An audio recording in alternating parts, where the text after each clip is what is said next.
Okay, so in this video, we're going to talk about optimization. And often when I teach this section, I always say, well, I really can't teach you how to do this.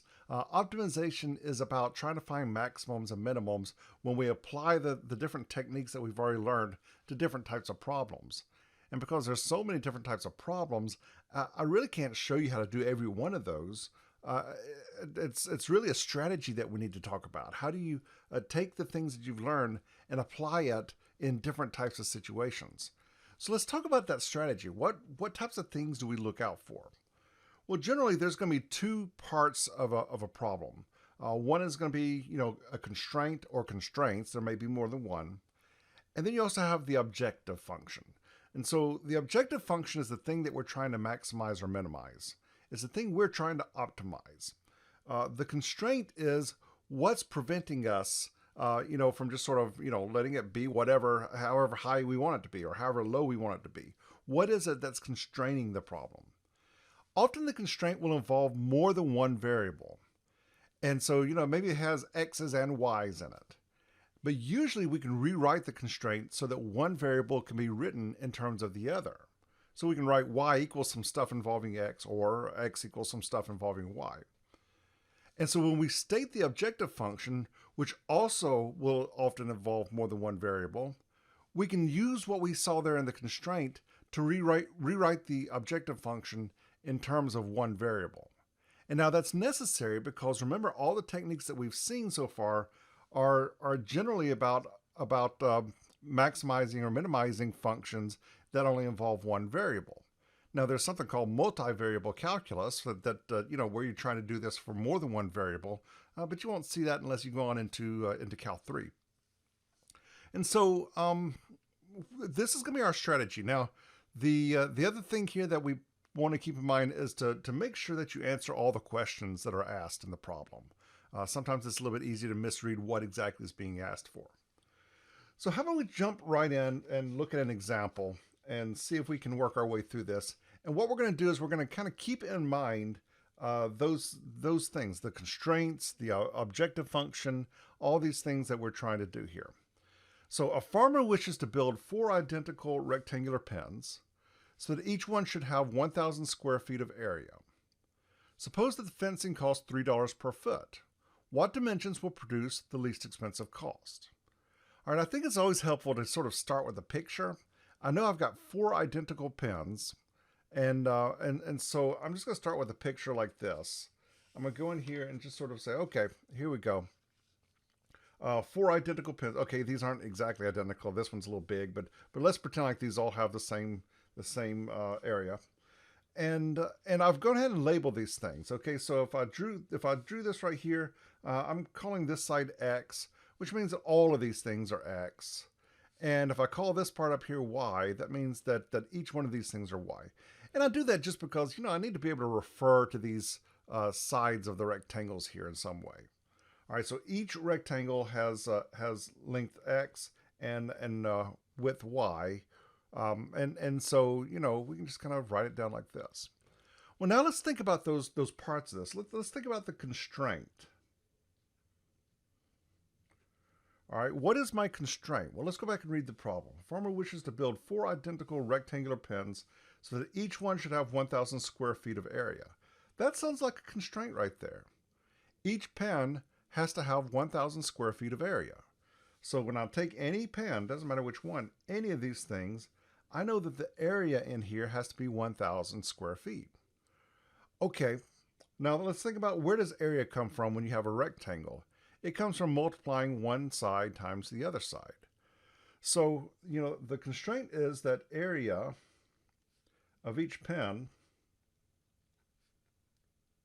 is equal to 1,000. And I know that the area is of each pen is equal to X times Y. And so we've got a constraint. X times Y equals 1,000. And now, remember, our strategy generally will be to rewrite the constraint so that one variable can be written in terms of the other. That's generally, it doesn't always work out, but almost always that's kind of how we're going to proceed. That's how you get through most of these things. And so we're going to go ahead and rewrite this constraint so that one variable is in terms of the other. And well, which one should be which? Well, often it just doesn't really matter. You may want to look at your objective function and kind of see, well, which one would work better. But generally it doesn't really matter. I'm going to go ahead and write this as y equals 1000 x to the negative 1. All right, or if you want to write that as 1000 over x, all I did was divide both sides by x here. I had to assume that x is not equal to 0 in order to do that. But, if x was equal to 0, I wouldn't have any kind of a pen up here. So I think this is okay to do. Y equals 1000 over x, or you can write, 1000 x to the negative 1. And I've written down in my constraint of one variable in terms of the other. Well, okay, let's see if we can go ahead and identify the objective, okay, the objective function.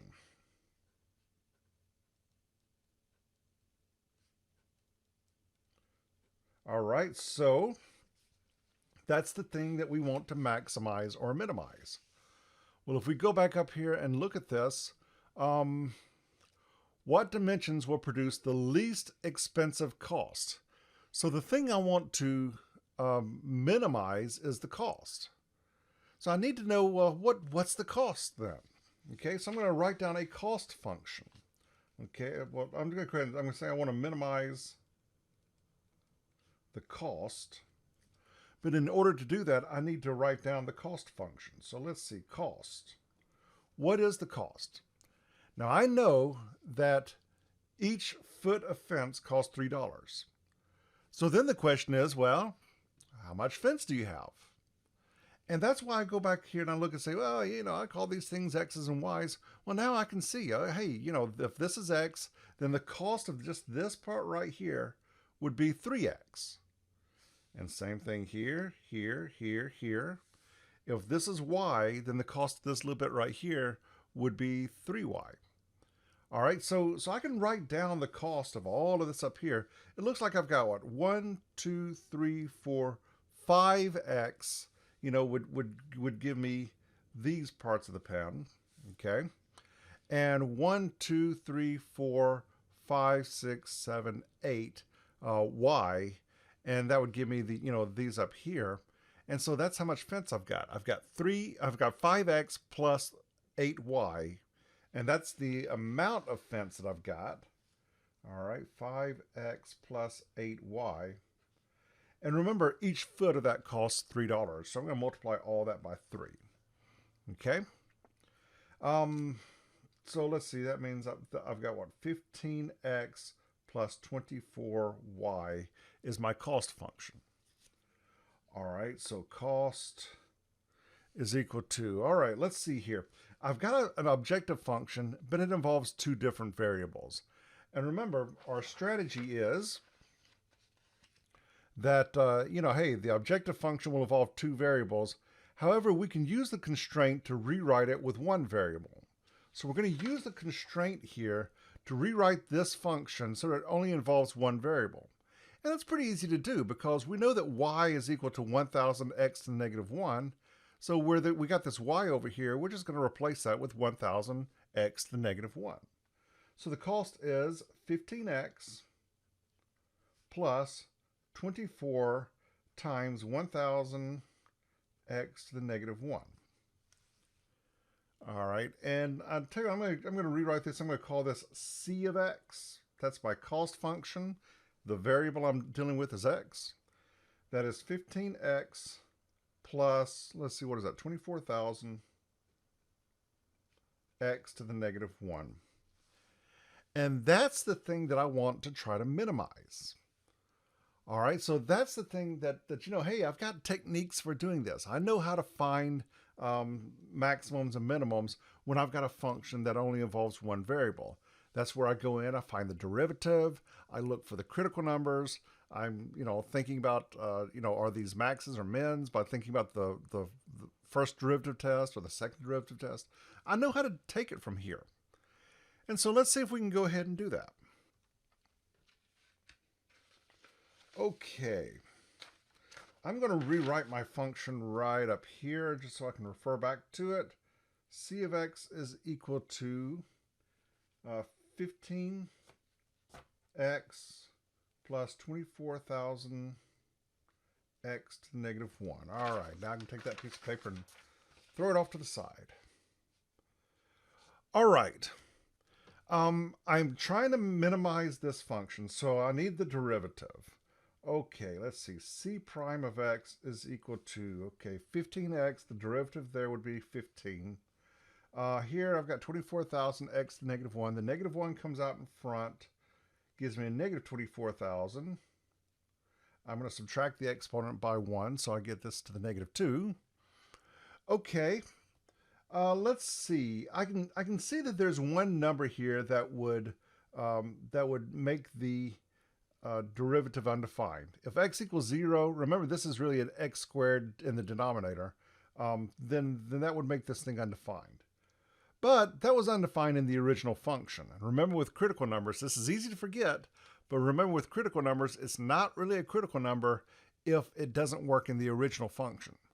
So, hey, x can't equal 0 here. 0 wouldn't make sense in terms of the problem anyway.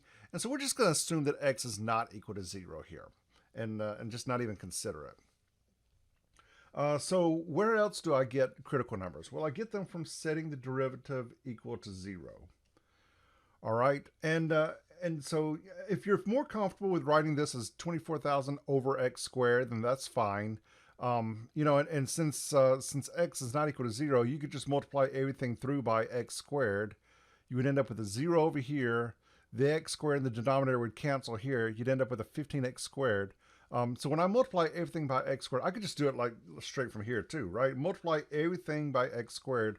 I get a 15x squared. The x squared and the x to the negative 2 cancel, leaving me with negative 24,000. And on the right-hand side, x squared times 0 still gives me 0. And so I get, what do I get here? I get, let's see, 15x squared equals 24,000. I just take that 24,000 to the right-hand side, which means that x squared is equal to, let's divide both sides by 15. Looks like I'm going to get something like 1,600. All right, I'm going to take the square root of both sides. So I take the square root of both sides. Remember when you take the square root of both sides, you get something. You've got something called the plus minus property, or the square root property. It says, you take the square root of both sides, you have to introduce a plus minus on both sides there, or on one side. And so we get x equals plus or minus the square root of 1,600, which is plus or minus 40. So it looks like we got two numbers here, x equals 40 and x equals negative 40. All right, those are our critical numbers.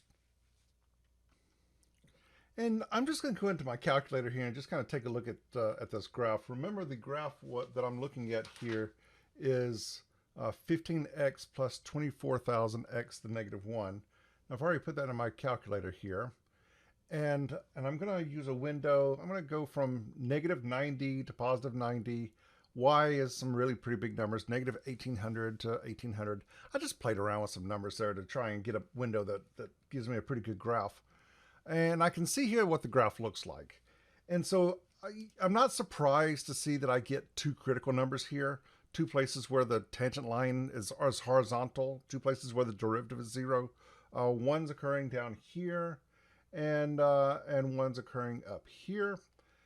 And so I know both of those will do something. Well, just by looking at the graph, I can see that this one actually gives me a maximum, whereas this one up here gives me a relative minimum. But even more than that, these are places where the x and the y are negative. And remember that with our problem that we're dealing with here, it doesn't make any sense for x's and y's to be negative. So I'm just going to throw out this one right here and say that, okay, x equals 40 is the one that gives me a critical number that makes sense for the problem. Now, we could also, do this. Now, we've already seen the graph, so we know kind of what's going on. If I adjust my window here and say, okay, I'm not going to go any less than 0 for x, and I'm not going to go any less than 0 for y, then I know that okay, this right here is the graph that I'm really dealing with, And I'm trying to find that point, whatever number that is, that's sort of minimizing this thing. And I see, well, okay, it looks like that's happening at x equals 40. Even if I didn't have the calculator, I could verify that 40 is giving me a minimum by doing this type of thing that we did before, right? This is the sign of c prime of x up here. At 40, I get 0. Well, what happens if I choose a number like, I don't know, like 1 maybe? All right, choosing 1 as a test number. Stick 1 into the derivative, you get 15 minus 24,000, 1 to the negative 2. Well, this would just be 24,000. So 15 minus 24,000, that's negative. And then since 40 was a 0 to this thing with odd multiplicity, we expect the sign to change. Or you could just choose some number over here. Choose like, I don't know, 100 or something. Plug it in here, you find out that this is going to be positive. And so we verified using the first derivative test that that thing turns out to be a relative min. All right, so either way, whether you do it just by looking at the calculator or whether you do a test of some type, we could go on and find the second derivative. And remember, the second derivative test says that if the second derivative is positive, in other words, if the graph is kind of smiling at that critical number, then you've got a relative min. So you could have verified it that way as well. Either way, this is kind of necessary. It's kind of a point that you want to do. Whether you do it just by looking at a graph or whether you do this, if you're trying to minimize something, it's not enough just to go find a critical number because sometimes critical numbers lead to maximums. And so you want to make sure that you're actually minimizing the thing that you're trying to minimize. So it looks like we got an answer here of x equals 40. So are we done with the problem? Well, remember, the thing that we want to do is make sure we answer all the questions. So let's go back and check the question. The question here is, what dimensions will produce the least expensive cost? So it looks like I need more than just one number here. I don't need to know what are the dimensions. I need to know not only what is this number, but also what is the y value. And luckily, that's easy enough. I've got it written right here. Remember, y is equal to 1,000x to the negative 1. So, my answer, my dimensions, is that x is equal to 40, y is equal to 1,000x to the negative 1, which is 1,000 times 40 to the negative 1, or if you want to write that as 1,000 over 40, that's fine. Either way, what we find out here is that y is equal to 25. And so the dimensions that produces the minimum cost would be that one side has to be 40, that other side has to be 25, and we've got it from there. And I'll just point out one other thing here. When I say, make sure you answer all the questions, there are other things that could have been asked here. This problem could have said, what is the minimum cost for building this type of, these 4 identical pins? What is the minimum cost? That's a perfectly valid question. And in that case, what is the minimum cost? Well, in that case, we would have gone back here. Once we found x and y, we would have gone back here and put that into the cost function, put in 15 times 40 plus 24 times, 25, and that would have given me the minimum cost. So just make sure that you're answering all the questions that are being asked here. In this case, we were just looking for dimensions, and so we found it, and we're pretty much done. All right, so I hope that's been helpful, and best of luck as you're working through these types of problems.